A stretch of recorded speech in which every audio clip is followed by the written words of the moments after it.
오늘 아침 우리에게 주시는 하나님의 말씀은 마태복음 12장 46절부터 50절까지의 말씀입니다. 마태복음 12장 46절부터 50절까지의 말씀, 우리 다 함께 한 목소리로 같이 읽습니다. 살아계신 하나님의 말씀입니다. 예수께서 무리에게 말씀하실 때에 그의 어머니와 동생들이 예수께 말하려고 밖에 섰더니 한 사람이 예수께 여짜오되 보소서, 당신의 어머니와 동생들이 당신께 말하려고 밖에 서 있나이다 하니, 말하던 사람에게 대답하여 이르시되 누가 내 어머니이며 내 동생들이냐 하시고 손을 내밀어 제자들을 가리켜 이르시되 나의 어머니와 나의 동생들을 보라. 누구든지 하늘에 계신 내 아버지의 뜻대로 하는 자가 내 형제요 자매요 어머니이니라 하시더라. 아멘. 옛날 드라마를 보면 평생 눈물과 희생으로 키워낸 출세한 아들이 허름한 행색으로 찾아온 시골 어머니를 향해 주위의 시선과 체면 때문에 그냥 고향집에서 알던 분이라며 외면하는 비극적인 장면이 종종 나오곤 합니다. 우리는 이 모습을 보면서 정말 그 아들을 천인공노할 불효자라고 손가락질합니다. 그런데 영적인 눈을 들어 우리의 신앙을 성찰해 보면 우리 역시도 그 아들과 크게 다르지 않다는 것을 곧 깨닫게 되죠. 입술로는 하나님을 아바 아버지라 부르고 예수님을 나의 주님이라고 고백하면서도 정작 삶의 현장에서 나의 체면과 이익이 걸려 있을 때면 우리도 자주 주님과의 관계를 모른 척하고 그분의 손을 놓을 때가 많기 때문입니다. 그리스도의 보혈로 맺어진 하늘의 영원한 가족 공동체라고 말하면서도 여전히 세상에 썩어질 육신적인 유익을 하늘의 관계보다도 훨씬 더 무겁고 중요하게 생각하며 살아가는 것이 이 시대를 살아가는 우리의 자화상이기도 합니다. 오늘 보면 마태복음 12장 46절로 50절의 말씀은 바로 이 하늘의 가족에 대한 영적 정의를 내려주시는 주님의 충격적인 선언입니다. 문맥적으로 마태복음 12장은 예수님과 유대 종교 지도자들 간의 갈등이 최고조에 달했던 시점입니다. 바리새인들은 안식일 논쟁으로 주님을 죽이기 위해 모의했습니다. 귀신을 쫓아내시는 성령의 능력을 귀신의 왕 바알세불을 힘입는 것이라고 모독했습니다. 주님께서 보여주신 하나님 나라의 표적들을 거부한 채 또 다른 증거들을 요구하는 완악함을 보여주었습니다. 바로 그 숨막히는 긴장감이 감도는 그 현장에 예수님의 육신의 어머니 마리아와 동생들이 찾아와 주님을 밖에서 부릅니다. 당시 유대 사회에서 가족은 개인의 정체성과 안정을 보호해주는 가장 중요한 울타리였습니다. 오늘 말씀과 동일한 사건을 기록하고 있는 마가복음을 살펴보면 육신의 가족들은 예수님이 종교 지도자들과 격렬하게 충돌하며 미쳤다는 소문을 듣습니다. 그래서 주님을 붙들어 보호하고자 하는 인간적인 염려와 혈육의 의무를 가지고 주님을 찾아왔다고 기록합니다. 그런데 예수님은 자신을 부르는 가족들을 향해 냉정해 보일 정도로 단호하게 이런 질문을 던지고 계십니다. 누가 내 어머니이며 내 동생들이냐? 주님은 혈통과 육정으로 묶인 유대주의적 가족 개념을 단번에 깨뜨리십니다. 그리고 예수 그리스도의 피로 맺어진 하나님 나라의 새로운 공동체, 즉 참된 하늘나라의 가족이 누구인지를 선포하십니다.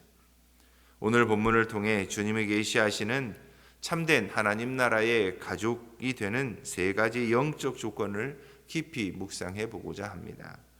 그리고 우리의 자신의 삶의 신앙 자리를 돌아보며 우리 역시도 하나님 나라의 가족의 공동체임을 다시 한번 회복하는 귀한 시간이 되기를 소망해 봅니다.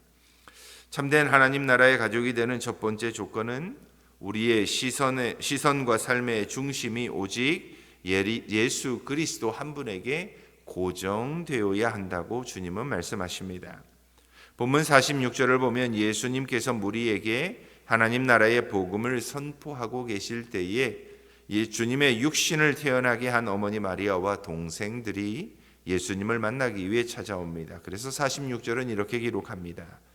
예수께서 무리에게 말씀하실 때에 그의 어머니와 동생들이 예수께 말하려고 밖에 섰더니, 그러나 그들이 머문 자리는 주님의 생명의 말씀이 선포되던 집 안이 아니었습니다. 집 밖이었습니다. 성경은 의도적으로 육신의 가족들이 머물렀던 자리를 밖으로 설정합니다. 주님의 곁에서 말씀을 경청하던 제자들의 자리를 안으로 대조하고 우리에게 매우 중요한 영적 실상을 선포합니다. 인간적인 기준으로 보면 혈육의 가족들이 예수님과 가장 친밀해야 했습니다. 그리고 그들이 복음의 중심에 가장 가까이에 있어야만 했던 사람들이었습니다. 그러나 그들은 주님이 펼치시는 구속사역과 메시아로서의 신성을 온전히 이해하지 못했습니다. 그리고 그 결과 그들은 심리적으로나 영적으로 주님과 아무런 상관이 없는 밖이라고 하는 자리에 머물러 있을 수밖에 없었습니다. 그들은 예수님을 온 세상을 구원할 메시아로 바라보지 않았습니다. 그저 자신들의 가문에 속한 인간적인 아들이자 형제로만 바라보았습니다. 이처럼 그리스도의 신성을 깨닫지 못하고 육신의 생각에 가리어진 자는 아무리 주님과 혈연으로 묶여 있을지라도 영적인 실상에 있어서는 이방인과 다름없음을 보여줍니다. 성경은 그래서 이 안과 밖의 무서운 대조를 통해서 엄중한 진리를 분명하게 선포합니다. 주님과 관계없는 밖에 있는 사람들, 주님의 말씀을 듣는 안에 있는 사람들. 그래서 주님은 48절에서 자신을 찾는 무리를 향해 이렇게 질문합니다. 말하던 사람에게 대답하여 이르시되 누가 내 어머니이며 내 동생들이냐 하시고, 예수님의 말씀은 육신의 관계를 매몰차게 부정하는 말씀이 아니었습니다. 구원론적인 참된 관계의 본질이 어디에 있는지를 우리에게 말씀해주고 있습니다. 주님은 밖으로 나가는 대신 집 안에 앉아있는 제자들을 향해 손을 내밀어 가리켜 그들이 나의 어머니와 동생들이라고 정의하십니다. 예수님께서 손을 내밀어 제자들을 가리키셨던 이 행동은 감추어진 진리를 명백하게 드러내어서 법정적이고 신학적으로 선포하다라고 하는 깊은 의미를 갖고 있습니다.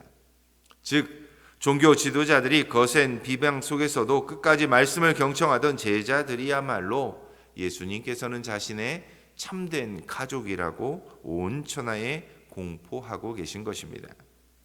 이처럼 주님은 세상의 혈통이 아니라 오직 그리스도의 말씀을 갈망하고 그분 앞에 머무는 자가 하나님 나라의 진짜 가족이라고 선포하셨습니다.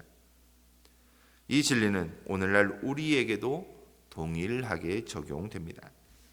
우리는 흔히 모태신앙이라는 배경이나 오랜 신앙 경력이 당연히 나를 하나님 나라의 가족으로 만들어줄 것이라 생각합니다. 그러나 이 진리에 비추어 보면 우리가 주님의 말씀에 귀를 기울이지 않고 내 고집대로 내 생각대로만 살아간다면 주일마다 예배당에 앉아 있으면서도 여전히 영적으로는 주님의 밖에 서 있는 구경꾼일 뿐입니다. 내 중심이 주님과 인격적인 관계를 맺지 못한다면 아무리 인간적인 열심을 낼지라도 결국 주님은 우리를 향해 내가 너를 도무지 알지 못한다 라고 선언하실 것입니다. 그러므로 이 새벽 우리는 말씀 앞에 우리의 삶의 자리를 다시 한번 돌아보며 엄숙하게 결단해야 합니다.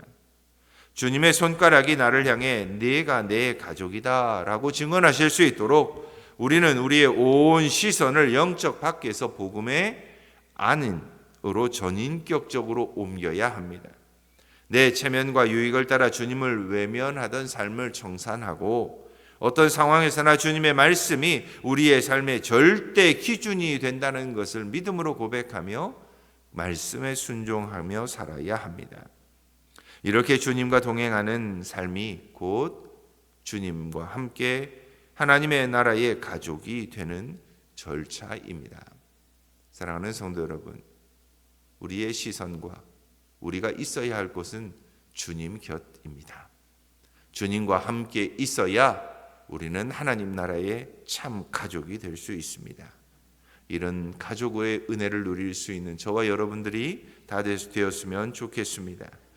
하나님 나라 가족이 되는 두 번째 조건은 영적 밖을 서성이던 걸음을 멈추고 주님이 계신 복음의 안으로 들어오는 것입니다.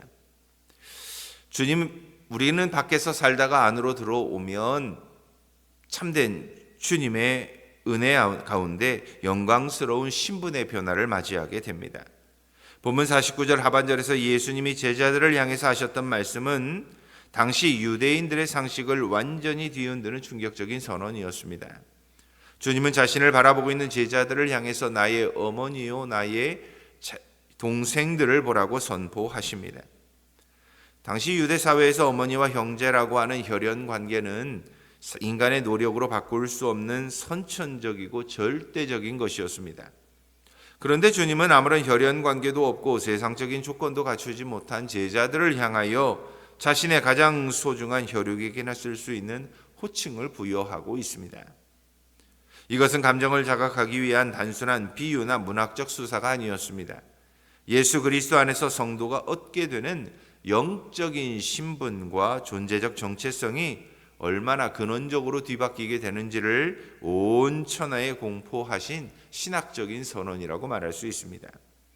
본문에서 주님이 제자들을 향해 보라라고 하실 때에 사용하신 단어는 헬라어 원어로는 이두라고 하는 단어를 씁니다. 복음서에서 이 단어는 단순히 대상을 쳐다봐라라고 하는 의미가 아닙니다. 인간의 상식을 뛰어넘는 놀라운 하나님의 구원의 역사가 펼쳐졌으니 경이로움과 거룩함과 두려움으로 주목하라라고 말할 때에 이 단어가 쓰였습니다. 다시 말하면 하나님 나라의 일이 이 땅 가운데 이루어지는 것을 보라라고 할 때에만 이 단어가 쓰였다는 뜻입니다. 그래서 세례 요한이 예수님을 향해 보라, 세상 죄를 지고 가는 하나님의 어린 양이로다 라고 말할 때에도 동일한 이 단어를 사용했습니다. 자격 없는 갈릴리 어부들과 소외받던 세리들이 창조주 하나님의 참된 가족이자 하나님 나라의 왕국의 권속이 되었다는 사실은 사실 온 우주가 경악할 만한 영적 사건이라고 말할 수 있습니다. 이 영광스러운 신분의 변화는 우리의 조건이나 도덕적 우월함 때문에 얻은 것이 아닙니다. 오직 독생자를 십자가에 내어주시기까지 우리를 사랑하사 그 보혈로 죄를 씻어주시고 주권적으로 양자 삼아주신 하나님의 전적인 은혜로 이루어진 일입니다. 그러므로 이 영광스러운 정체성을 깨달은 사람은 더 이상 세상의 스펙이나 소유의 많고 적음 때문에 주눅들거나 절망하지 않게 됩니다. 세상 사람들은 돈과 명예, 돈과 권력, 어떤 썩어질 신분증을 손에 쥐고 자랑합니다. 그러나 왕이신 예수의 참된 형제 자매가 된 성도는 하늘에 있는 보좌가 내 아버지가 계신 집이라는 영적 자부심을 품고 살아가게 됩니다.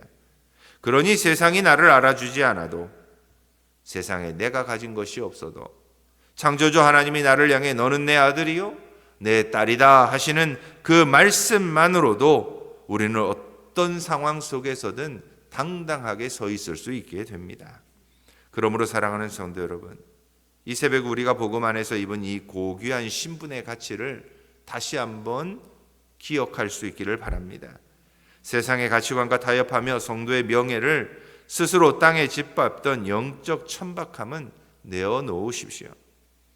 이제 하늘가족이라는 왕족의 고귀한 명예와 정조를 지키기 위해 이 땅의 죄악과 구별되는 거룩한 삶을 살아낼 수 있기를 바랍니다.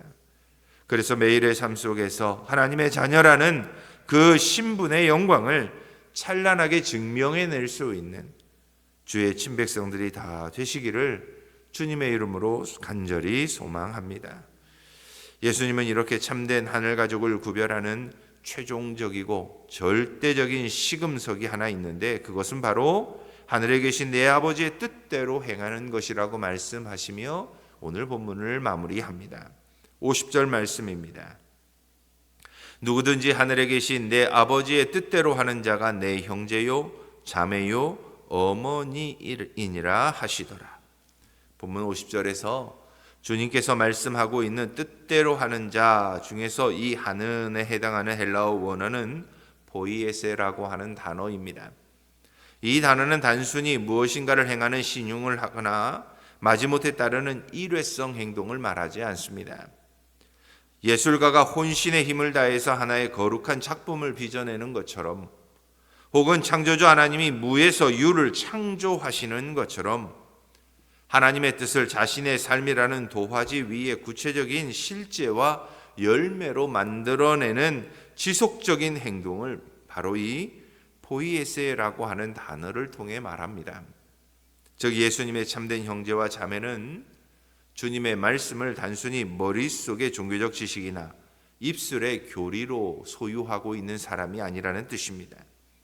그들은 삶의 치열한 현장 속에서 손해를 볼 줄도 알고 자존심이 꺾이고 때로는 십자가를 지는 아픔이 있을지라도 거룩한 진리의 말씀을 내 삶으로 기어이 빚어낼 수 있는 순종의 삶이 곧 하나님의 백성이기 때문입니다.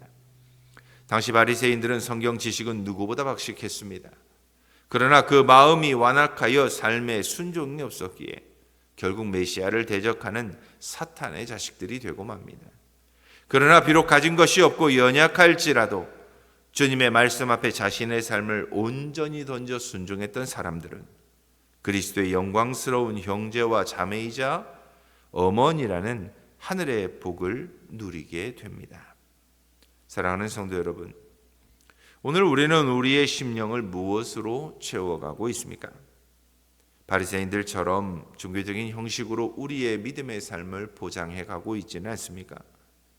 참된 신앙은 예배당 안에서 들은 말씀을 세상 밖으로 가지고 나아가서 내 삶의 구체적인 행동으로 살아내는 것입니다. 우리가 참된 하늘 가족으로서 무너지지 않는 신앙의 집을 세우기 위해서는 그래서 두 가지 결단이 반드시 필요합니다. 하나는 보이에세의 순종으로 내 삶의 자리가 채워져야 합니다. 교회 안에서 눈물을 흘리며 은혜를 경험했다면 그것이 감정의 위로로만 끝나지 않기를 바랍니다. 이제 여러분이 살아가는 가정과 직장, 이 사회의 그 어떤 현장에서든 하나님의 말씀이 구체적인 여러분들의 삶의 사건이 될 수 있기를 바랍니다. 미워하는 사람을 먼저 용서하고 불의한 이익 앞에서 정직을 선택하고 나보다 약한 사람을 돌볼 수 있는 실제적인 순종의 행위가 있어야 합니다. 내 삶의 모든 순간마다 말씀대로 살아내는 이 성화의 흔적이 우리의 삶의 자리에 새겨질 때 그때 비로소 우리의 신앙은 진짜 신앙이 됩니다. 또한 내 뜻을 관철하려던 영적 교만은 내려놓고 하나님 아버지의 뜻에 순종할 수 있어야 합니다. 내 계획은 이러이러하니 하나님 무조건 내 뜻에 맞춰주십시오 라고 때를 쓰던 완악함은 이제 예수의 십자가 앞에 다 내려놓으시기 바랍니다. 내 뜻이 이루어지는 세상적인 성공보다 내 삶을 통해 하나님의 선하고 온전하신 뜻이 성취되는 것을 가장 큰 기쁨으로 삼으실 수 있기를 바랍니다. 오직 기록된 진리의 말씀 앞에 묵묵히 무릎을 꿇고 주님 제 뜻대로 마옵시고 오직 아버지의 뜻대로 하옵소서 라고 고백하셨던 그 예수님의 겟세마네의 순종이 바로 우리의 고백이 되고 우리의 삶의 길이 되기를 바랍니다. 이제 우리의 심령을 전적으로 왕이신 주님께 온전히 내어 맡기십시오. 매일의 삶을 말씀에 대한 철저한 순종으로 채워가십시오. 그래서 내 안에 더러운 정욕은 죽이고 예수 그리스도의 거룩한 성품을 매일매일의 삶에서 닮아 가십시오. 그렇게 한다면 장차 우리가 주님 앞에 서는 날 주님은 우리에게도 이렇게 말씀하실 것입니다. 내가 바로 내 뜻대로 행한 나의 참 형제요 나의 자매다. 주님의 이 칭찬을 받을 수 있는 저와 여러분들이 다 될 수 있기를 주님의 이름으로 축원합니다. 우리 함께 기도하겠습니다.